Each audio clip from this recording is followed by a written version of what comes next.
Have you ever felt stuck in the clouded waters of grief, desperately searching for a way out? Get ready to redefine your journey. Because guess what?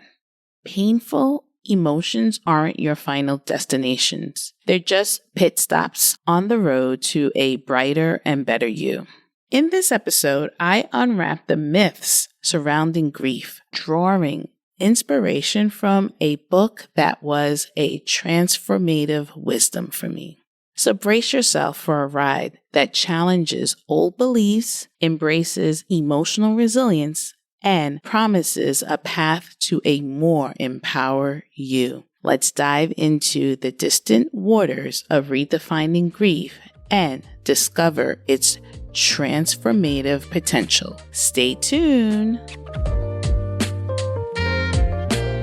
Welcome to Overcoming Grief, a show for women experiencing profound grief and looking for support in healing and transforming their lives. If you are ready to heal after a loss, create a new self-identity, take responsibility to do the hard things, and get massive results in your life, this show is for you. Now, here's your host, Master Grief and Life Coach, Sandy Linda. Hello, fantastic listeners. Happy December. Wow. The month of cozy blankets, questionable holiday sweaters, and an unspoken agreement that it's okay to eat one too many cookies because 'tis the season, right? I hope you are all navigating this season of festive chaos and tangled emotions. So after the Thanksgiving break, I had this hilarious encounter with my neighbor. He hit me with a cheerful happy holidays. And I'm standing there thinking, wait, didn't we just survive the Thanksgiving feast? Is it over? But then, like a light bulb moment, I realized, oh, December exists. Time, my friends, it's a tricky thing. So I am recovering from my post-turkey nap, trying to figure out if I missed the memo on a second Thanksgiving when my neighbor drops the wisdom bomb. He said to me, Sandy, the holidays are not for me.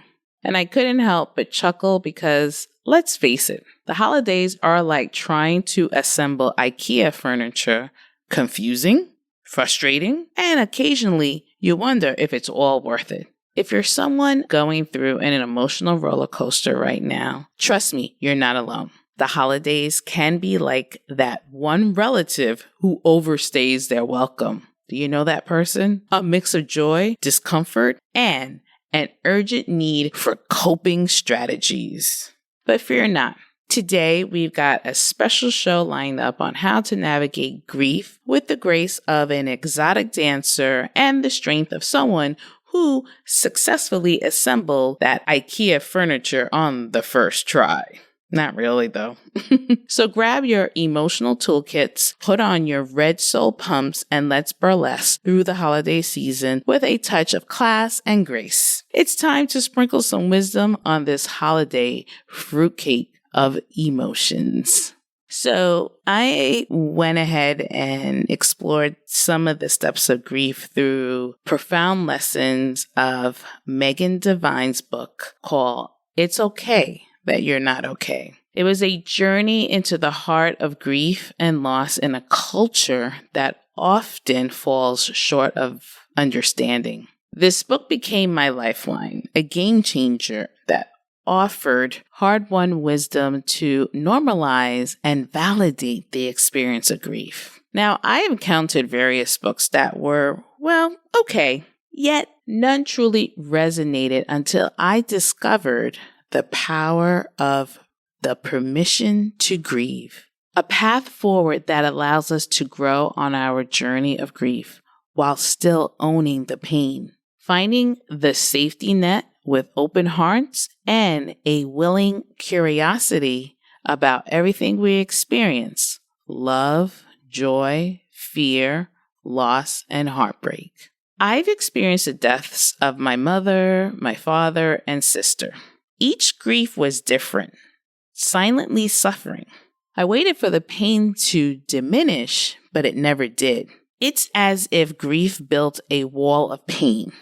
It's okay to not be okay comforts me, embraces me, and eases me, confirming that my grief will endure, and that's perfectly okay. Every ounce of grief is a testament to the love I still hold for those I've lost. Navigating tough times is a steep journey made more challenging by the lack of support. Megan Devine's words guide me through the darkness with grace. The world outside is utterly unreasonable at that time. Nothing held meaning. My mind, a switch flipped off. Reading was out of the question, so I turned to the audiobook version, a decision I'll forever be grateful for. Those first few weeks, it was my relief, my companion on endless walks, the only buffer against the daunting silence waiting at home. As I come to blow with the multiple deaths of my family members in a short span, I found myself navigating a society that often shames grief. The loneliness, misunderstanding, judgment, and dismissal I encounter were so profound. I desperately needed support, yet I didn't know how to express that need. Conversations became awkward, words fumble, and sometimes there were no words at all. Bereavement counseling, a mere 8 weeks long, left me feeling adrift once it concluded. I was faced with the overwhelming task of navigating my grief alone or seeking additional counseling. During this challenging time, I was fortunate to have ongoing therapy sessions that began after my mother's death. My therapist had been a steady guide on my journey, providing invaluable support. However, even that anchor was lost when he passed away. During the stormy times of COVID-19, it felt like another dip in the roller coaster of life. And I could understand why maintaining friendships became an uphill battle. Feeling misunderstood in my attempts to connect with others intensify the struggle. At this moment, Megan Devine's book entered my life, offering relief and a profound connection with the community of grief advocates. This book became a beacon of understanding in a society that often falls short of acknowledging the complexities of grief. In sharing this part of my journey, I aim to shed light on the challenges many face in finding genuine support and understanding in times of grief. Megan Devine's words became a source of comfort, and through her insights, I discovered a community that embraced the authenticity of grief and offered a path to healing. Alrighty, let's get to it. So let's talk about the ancient artifact of grief theories, the dinosaur of emotional roller coasters. Megan takes us on a journey into the mysterious world of the stages of grief. And trust me, it's a tale with unexpected twists. Have you ever heard about the stages of grief? It's like a vintage model from the 60s from Dr. Elizabeth Kubler-Ross' brainchild, with the publication of her book on death and dying. Now, the stages of grief became the go-to model for grief of all kinds. Back then, it seemed like the ultimate guide to grieving. So, the stages of grief were denial, anger, bargaining, depression, and finally, the sought-after acceptance. This model was a way to move through the stages completely, or you never heal. Rewind. It's over 50 years old and we're still dragging it along like it's the Holy Grail.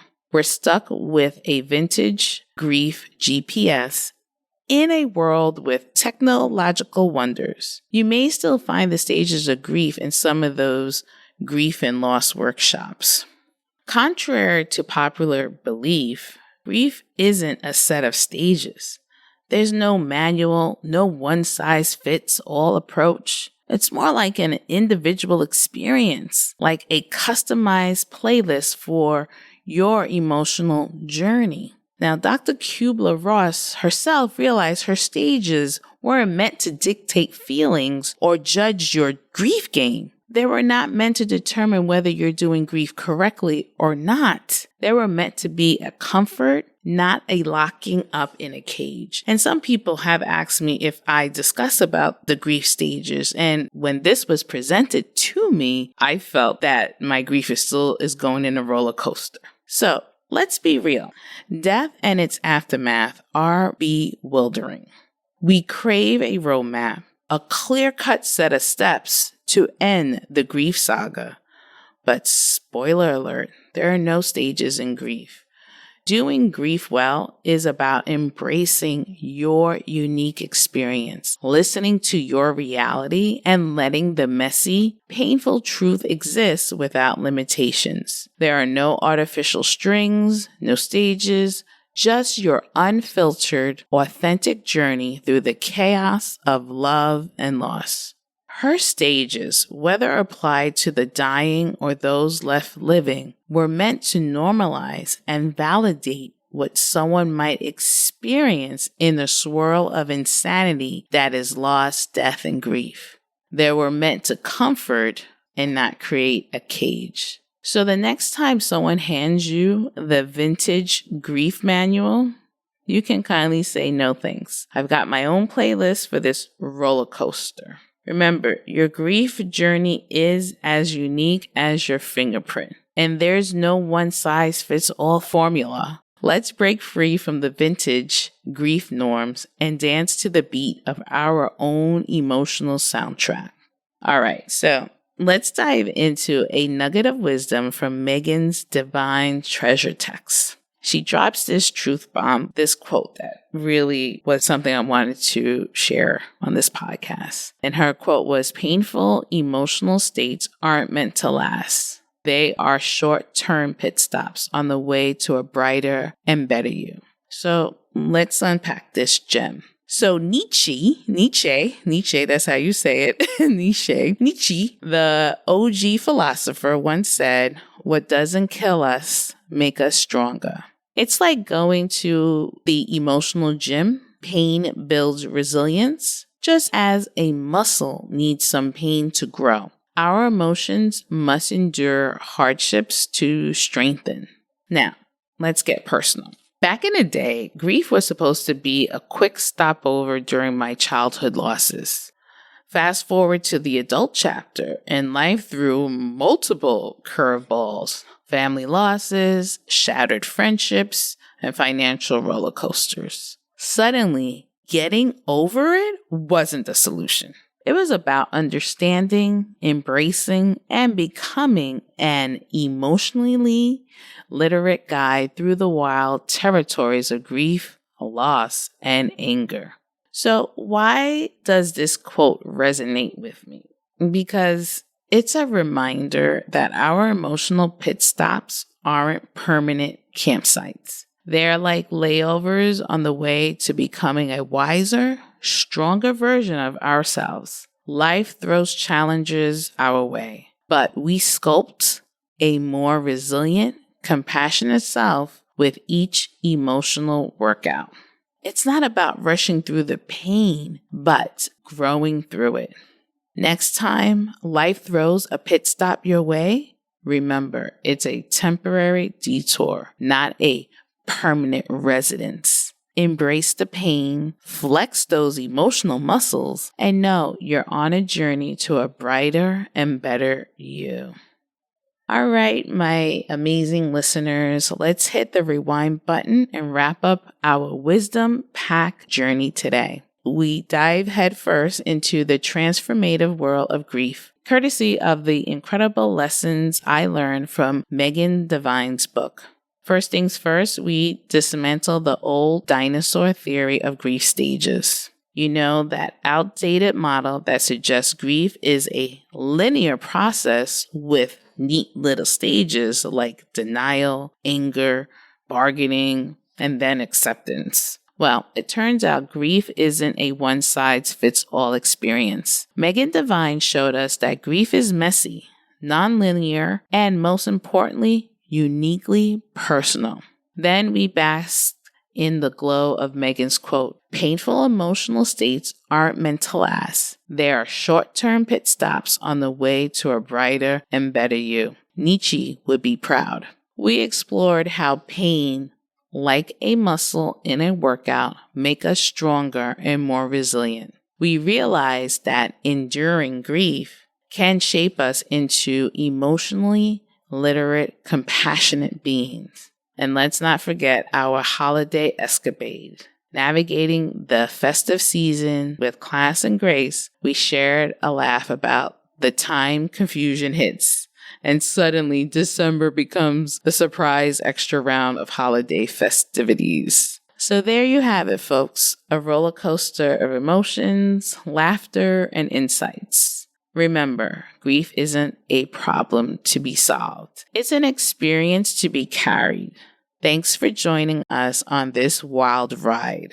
Until next time, keep embracing the journey, finding joy in the confusion, and rocking those holiday shenanigans with style and grace. Have a good one, all. Bye.